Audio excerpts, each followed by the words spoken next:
Hi, this is Eric, and in this video we're going to have a quick look at what's on a Reiki 1 course. So, if you decide to take Reiki 1, what is it that you'll actually cover? There's a bit of difference between the way different teachers emphasize different areas of the course. However, there are 5 components that you can probably expect to find on pretty much every course. The first of these is the attunements. Now, these are essential because you need to go through the attunement process so that the energy will start to flow through you, so that you can act as a channel for Reiki. Secondly, there's information about Reiki. So what is it? How does it work? And most importantly, what can we use it for? Now, you probably came on the course to use Reiki, so the third component is learning how to give a treatment, learning how to get comfortable, which hand positions are good, and that sort of thing. And fourth, there's actually practicing that, giving treatments to yourself and to other people. The fifth component is what we call the 5 guidelines. The founder of Reiki, Dr. Usui, left us these guidelines as kind of handy tips for a healthy and happy life. So we look at those on the course too. So, why aren't there more people using Reiki? Well, lots of possible answers, and it's a really good question. One answer is that in order to act as a channel, you do need to go through the attunement process. You can't just read a book or Google it. Doesn't seem to work. However, as soon as you've been attuned on the course, the energy will start to flow. You don't have to wait months for this to happen. You'll be giving treatments on the course, and they'll be working. Now, there are 2 things that I want my students to go away with at the end of a Reiki 1 course. You could call them the twin pillars of my teaching philosophy. The first of these is clarity. Now, fortunately, Reiki really isn't rocket science, so there's not very much that you need to know in order to give successful treatments.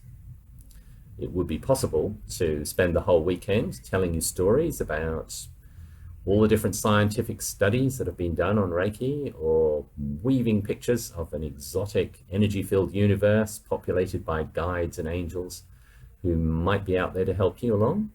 But I'm not going to do any of that. Instead, I'm going to give you a clear, concise introduction to what Reiki is, what it does, and how you can make best use of it. So, as well as clarity, the other thing I want you to have is confidence. And the best way to get confidence is through lots and lots of practice and asking questions. So on the course, you'll be encouraged to ask all the questions that you have. And most importantly, you'll be given plenty of opportunity to practice. I'm not just going to say, oh, here are some hand positions, practice them at home, let's hope it goes okay. But on the course itself, I'm going to get you to give not 1, not 2, but 5 treatments.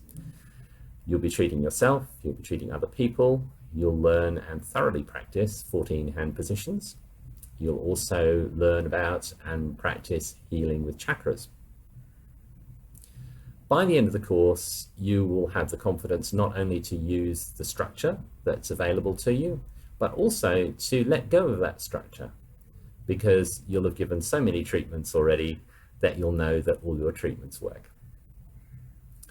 So the last component, as mentioned, is the 5 guidelines left to us by Dr. Usui. Now, these are really powerful, so I make sure that we spend some quality time with them on the course. I don't just put them in a corner of the manual somewhere. We actually interact with these on the course in 2 different ways. So we use them as for meditation, and we also look at how we can apply them in practice in our everyday lives. That means getting a bit specific. It's not going to be, oh yes, like everyone and everything will be okay. We're actually going to look at some practical examples so that you can apply it in your own life today.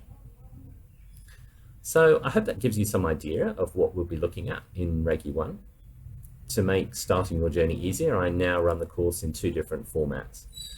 Each one lasts a weekend.